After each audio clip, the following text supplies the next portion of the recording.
இந்த நாட்டோட ஒற்றுமையை, மக்களோட ஒற்றுமையை சீர்குலைக்கிற அளவுக்கு ஒரு திட்டத்தை ஆர்டிகல் 317 கொடுத்து சிறப்பு அந்தஸ்தை நேரு கொடுத்துட்டார். அண்ணல் அம்பேத்கரே இதை எழுதல. ஒட்டுமொத்த அரசியலமைப்பு சட்டத்தையும் எழுதினவர் அம்பேத்கர். ஆனா இதை மட்டும் அவர் எழுதல, எனக்கு விருப்பம் இல்லைன்ட்டார். வேற ஆளை வச்சு எழுதிட்டாரு ஜவஹர்லால் நேரு. நாடு முழுவதுக்கும் ஒரு அரசியலமைப்பு சட்டம் அண்ணல் அம்பேத்கர் உருவாக்கி கொடுத்த அரசியலமைப்பு சட்டம். ஆனா காஷ்மீருக்கு மட்டும் இந்த சட்டம் செல்லாது. ஒட்டுமொத்த இந்தியாவுக்கும் ஒரு பிரைம் மினிஸ்டர், மற்றபடி ஸ்டேட்ல இருக்கிறவங்களா சீஃப் மினிஸ்டர்.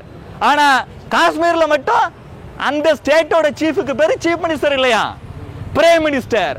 ஒட்டுமொத்த நாட்டுக்கும் மூவர்ண கொடி. ஆனா காஷ்மீர்ல மட்டும் அந்த மூவர்ண கொடி பறக்க முடியாது. ஒட்டுமொத்த நாட்டில் தமிழ்நாட்டில இருந்து உத்தரப்பிரதேஷ் போகலாம், மேற்கு வங்கம் போகலாம், பீகார் போகலாம், ஆந்திரா போகலாம். டிக்கெட் எடுத்துக்கிட்டு போனா போதும், வேற எதுவும் தேவையில்லை. ஆனா காஷ்மீருக்குள்ள மட்டும் நம்ம போகணும்னா தனியா பர்மிட் வாங்கணும். நம்ம லட்சிய அணையில இருந்து என்னது, காஷ்மீருக்கு தனியா பர்மிட் இருக்க கூடாது, சிறப்பு அந்தஸ்து இருக்க கூடாது. காஷ்மீரோட சீஃப் மினிஸ்டர் தான், பிரைம் மினிஸ்டர் இல்ல. காஷ்மீர்ல இந்தியாவில் எங்க பறக்கிறது மாதிரியும் காஷ்மீர்லயும் மூவர்ண கொடி பறக்கணும். இந்த லட்சியத்துக்காக தான் நம்ம போராடணும். அவர் இறந்த அப்புறம் நாடு முழுவதும் ஒரு பெரிய எழுச்சி வந்துச்சு. அதனால இந்த பர்மிட் சிஸ்டத்தை கேன்சல் பண்ணாங்க. தனியா பர்மிட் வாங்கிட்டு போக வேண்டாம், அப்படியே போகலாம். காஷ்மீருக்கு சிறப்பு அந்தஸ்து கொடுக்கக்கூடிய ஆர்டிகல் 370 நீக்கணும்னு சொன்னமே, அத 2019 வருஷம் ஆகஸ்ட் மாசம் 5ஆம் தேதி ஒப்பற்ற உலக தலைவர் நரேந்திர மோடி அவர்கள் வந்து மாற்றினார். மதத்தின் அடிப்படையில் நாம் அரசியல் செய்வதில்லை, மொழியின் அடிப்படையில் நான் அரசியல் செய்வதில்லை, மாநிலத்தின் அடிப்படையிலேயோ வட இந்தியா தென்னிந்தியா என்றோ நாம் மக்களை பிரிப்பதில்லை. காஷ்மீர் முதல் கன்னியாகுமரி வரை இது ஒரே நாடு, இது ஒரே மக்கள். காங்கிரஸ் கட்சியை போல நாம ஜனநாயக விரோதமா செயல்படுறது இல்ல, சர்வாதிகாரமா செயல்படுறது இல்ல. ஜனநாயகத்தில் நம்பிக்கை கொண்ட தலைவர்களாக பாரதிய ஜனதா கட்சியின் தலைவர்களும் தொண்டர்களும் இருந்து வருகிறார்கள். தன்னோட 33வது வயசுலேயே கல்கத்தா யூனிவர்சிட்டியோட வைஸ் சான்சலர் ஆனார். இந்திய கல்வி வரலாற்றுல வெறும் 33 வயசுல ஒரு பல்கலைக்கழகத்தில் துணைவேந்தர் ஆனவர் டாக்டர் சியாமா பிரசாத் முகர்ஜி மட்டும்தான். அப்ப அவர் எந்த அளவுக்கு அறிவுஜீவியா இருக்கணும், எவ்வளவு மேதமை இருந்திருந்தா ஒரு யூனிவர்சிட்டிக்கே கூப்பிட்டு வெறும் 33 வயசுல அவரை வைஸ் சான்சலரா போட்டிருப்பாங்கன்னு பார்க்கணும். 33 வயசுல ப்ரொஃபஸர் ஆகிறதே பெரிய விஷயம். 33 வயசுல துணைவேந்தரா வந்திருக்கிறார். 4 வருஷம் 1934 இருந்து 38 வரைக்கும் கல்கத்தா யூனிவர்சிட்டியோட வைஸ் சான்சலராகவே இருக்கிறார். ரொம்ப சிறப்பான பணி, அவ்வளவு கல்வி பணி செய்கிறார்.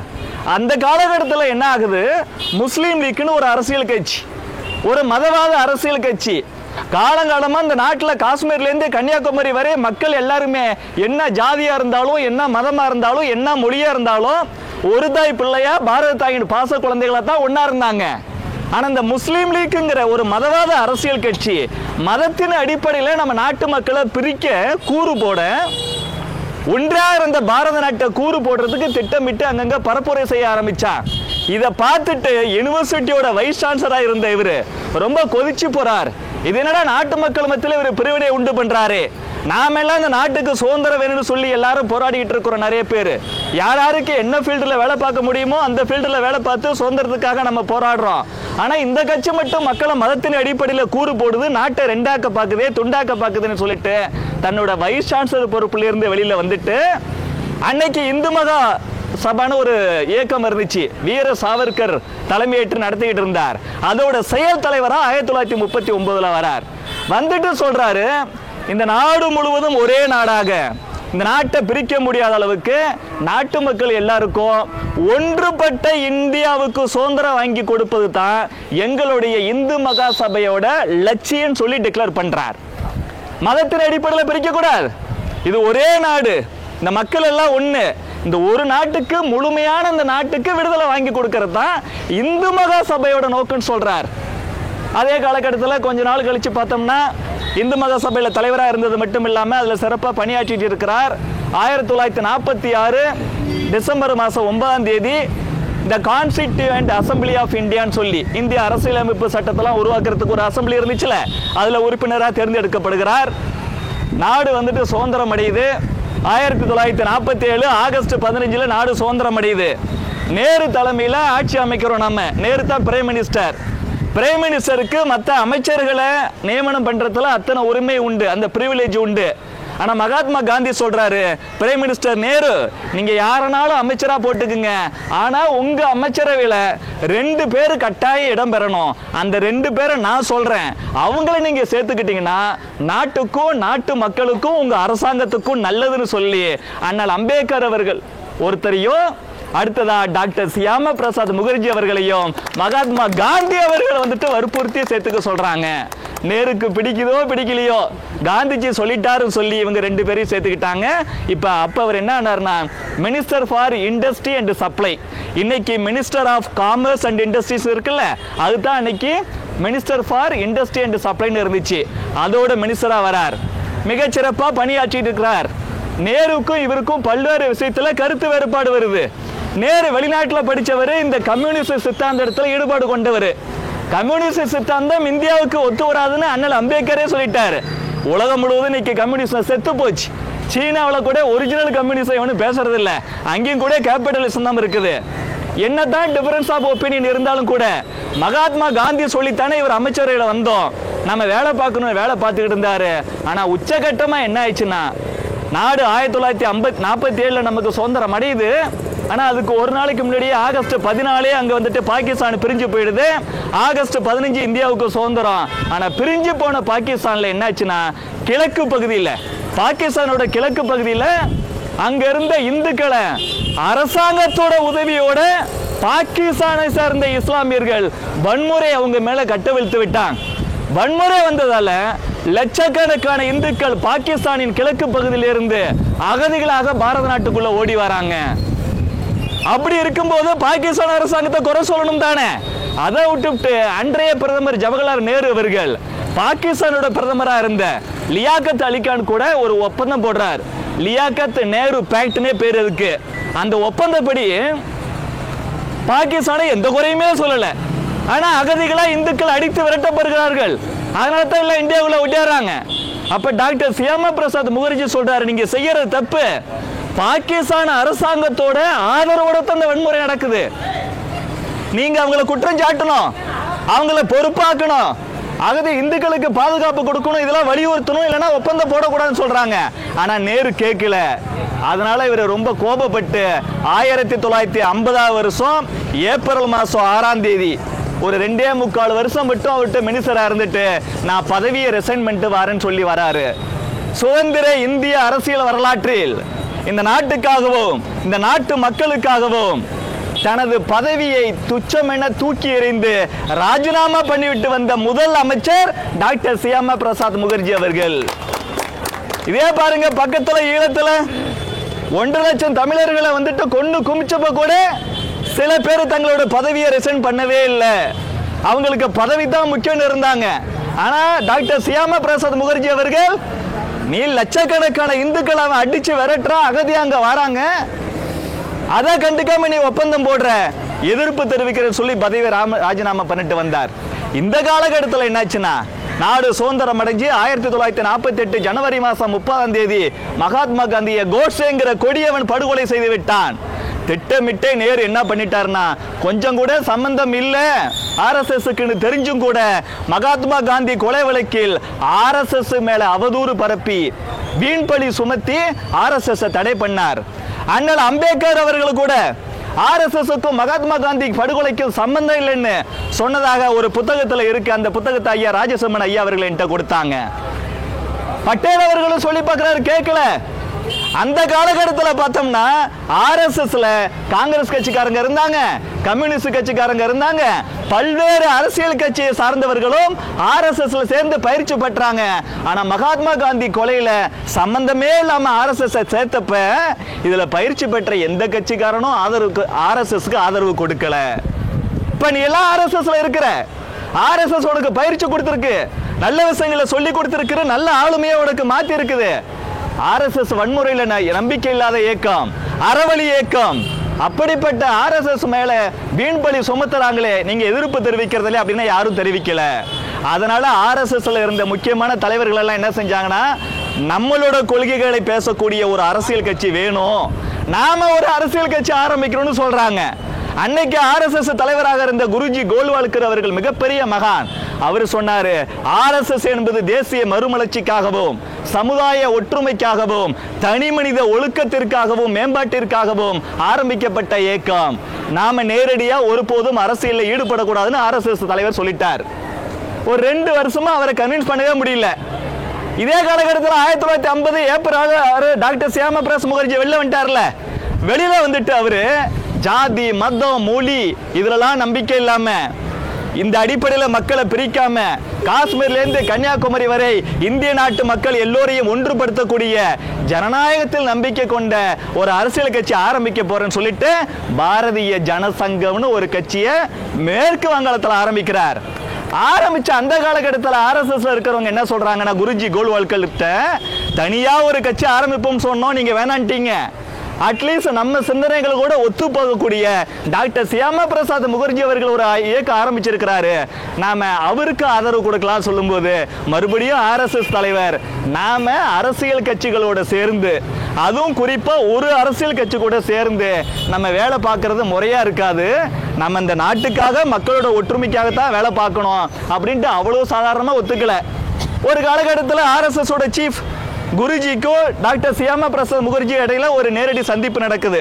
அப்ப பேசும்போது டாக்டர் சியாமா பிரசாத் முகர்ஜி மேல அவருக்கு குருஜி கோல்வாலருக்கு அவ்வளவு நம்பிக்கை வருது. அந்த நம்பிக்கையின் அடிப்படையில் அவர் என்ன செஞ்சாரு, சரி நீங்க நாடு முழுவதும் அறியப்பட்ட தலைவர், ஆனா உங்களுக்கு அமைப்புன்னு பார்த்தா மேற்கு வங்காளத்தில் மட்டும்தான் இருக்கு. நாங்க நாடு முழுவதும் அமைப்பு வச்சிருக்கிறோம், ஆனா நாங்க அரசியல் கட்சி ஆரம்பிக்க மாட்டோம். நீங்க கட்சி ஆரம்பிங்க, உங்களுக்கு எங்க RSSல இருந்து சில பிரச்சாரக்குகளை அனுப்புகிறோம்.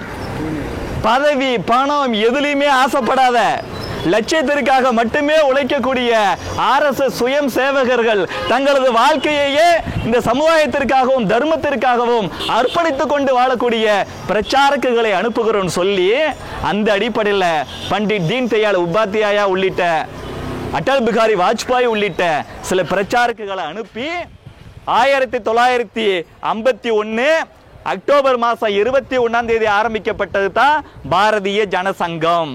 இந்த பாரதிய ஜனசங்கம் தான் பிற்காலத்தில் 1980 ஏப்ரல் மாதம் 6 பாரதிய ஜனதா கட்சியா மறு உருவம் எடுத்துச்சு. இது மிகப்பெரிய வரலாறு. 1951 அக்டோபர் 21 ஒரு கட்சி ஆரம்பிக்கிறார் பாரதிய ஜனசங்கம்.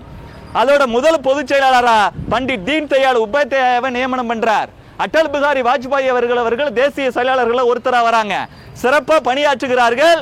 1952 நம்ம நாட்டில் முதல் பொது தேர்தல் நடக்குது. அதுக்கு முன்னாடி எலெக்ஷன் நடக்கவே இல்லை. அந்த முதல் பொது தேர்தலையே பாரதிய ஜனசங்கம் போட்டியிடுகிறது. முதல் தேர்தலையே 3 MP எடுத்தோம், 3% மேல ஓட்டு எடுத்து தேசிய கட்சியாக அங்கீகாரம் பெற்றது பாரதிய ஜனசங்கம். இவரும் MP ஆயிட்டாரு. 3 MPல இவரும் ஒருத்தர். பார்லிமெண்ட்டுக்குள்ள போனா நேருவால இவரோட கேள்விகளுக்கு பதிலே சொல்ல முடியல. ஏற்கனவே யூனிவர்சிட்டியோட வைஸ் சான்சலரா இருந்தவர், லண்டன்ல போயிட்டு பாரிஸ்டர் பட்டம் பெற்றவர், ஆங்கில புலமை கொண்டவர், அவ்வளவு சூப்பரா பேசுவாராம். ஒரு லெவல்ல தாங்க முடியாம நேரு இல்ல பாரதிய ஜனசங்கத்தை நசுக்குவேன்னு சொல்லியிருக்கிறாரு. இவர் இல்ல பாரதிய ஜனசங்கத்தை நசுக்குவேன்னு சொல்லக்கூடிய நேருவின் எண்ணத்தை நசுக்குவேன்னு சொல்லியிருக்கிறார். அவ்வளோ சூப்பரா பேசுவாரு. அதனால தான் இவருக்கு பேரு பாராளுமன்ற சிங்கம், இந்த லைன் ஆஃப் பார்லிமெண்ட் சொல்லுவாங்க. அவ்வளோ சூப்பரா நாட்டுக்காக வேலை பார்த்திருக்கிறாரு. அந்த காலகட்டத்தில் என்ன ஆச்சுன்னா, அண்ணல் அம்பேத்கர் அவர்களின் விருப்பத்திற்கும் எதிராக இந்திய அரசியலமைப்பு சட்டத்தை அண்ணல் அம்பேத்கர் தலைமையில தான் ஏற்றி இருக்கிறோம்.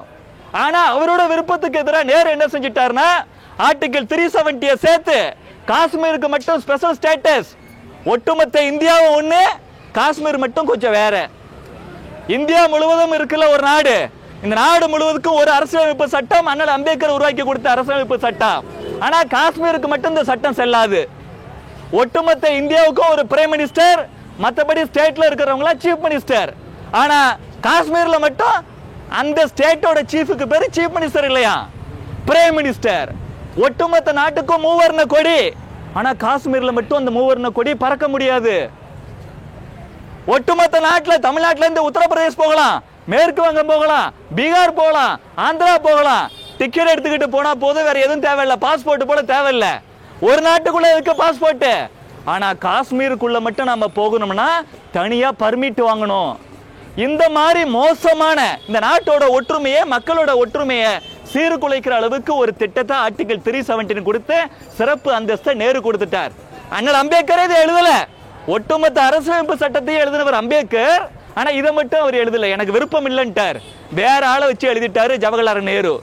இதை கண்டிச்சு 1952 ஆகஸ்ட் மாசம் ஜம்முல போய் ஊர்வலம் நடத்துறாரு டாக்டர் சியாமா பிரசாத் முகர்ஜி.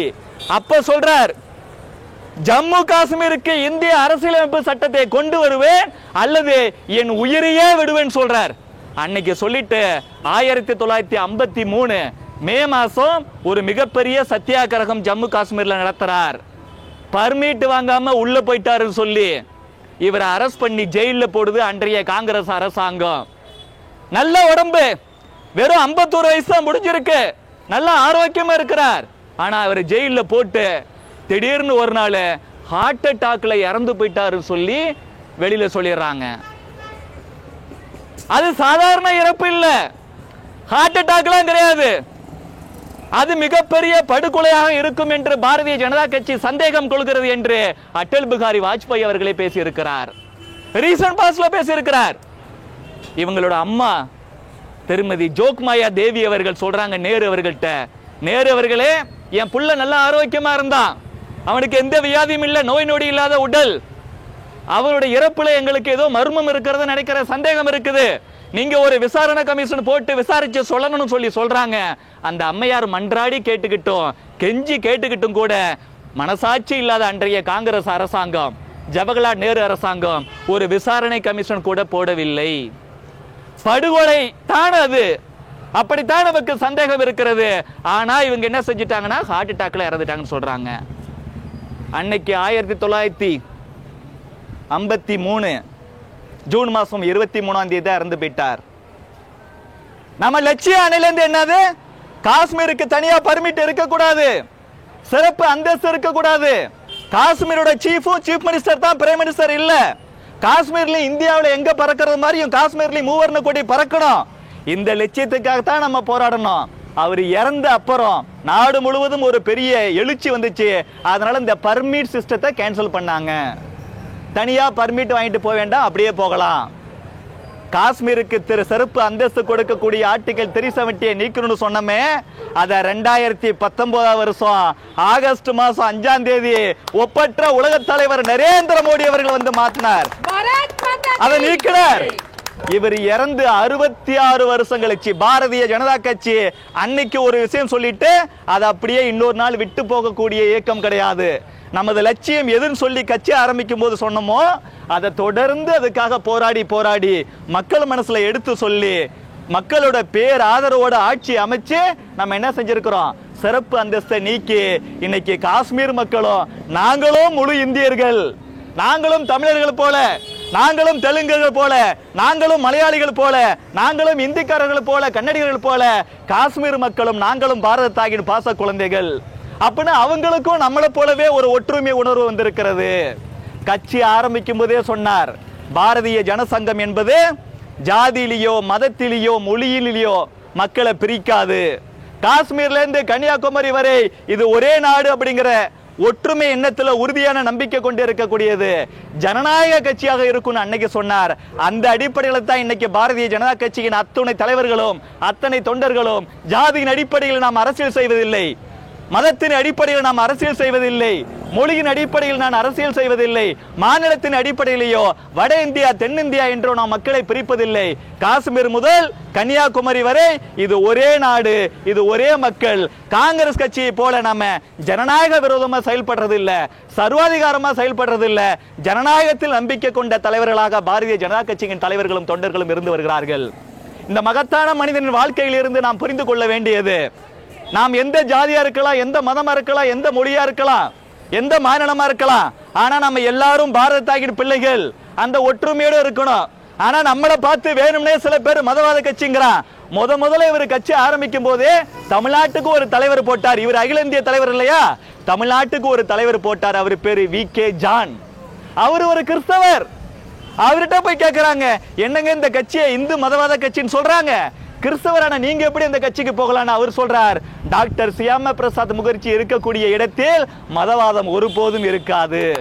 அதே போலத்தான் நரேந்திர மோடியோ அமித்ஷாவோ வாராது வந்த மாமணி தலைவர் அண்ணாமலை அவர்களோ எங்களை போன்ற தொண்டர்களோ நாங்கள் ஒருபோதும் எந்த மத மக்களுக்கு எதிராக பேசுவதில்லை, எந்த ஜாதி மக்களுக்கு எதிராக பேசவில்லை, எந்த மொழி மக்களுக்கு எதிராக பேசுவதில்லை. இந்த நாடு முழுவதும் ஒரே நாடு, இந்த நாட்டு மக்கள் அனைவரும் ஒரு தாய் பிள்ளைகள். அந்த கொள்கையோடு நாம் அனைவரும் பயணிக்க வேண்டும் என்று அனைவரையும் கேட்டுக்கொள்கிறேன். மீண்டும் உங்கள் அனைவருக்கும் எனது மனமார்ந்த நன்றியை தெரிவித்துக் கொள்கிறேன். பாரத் மாதா கி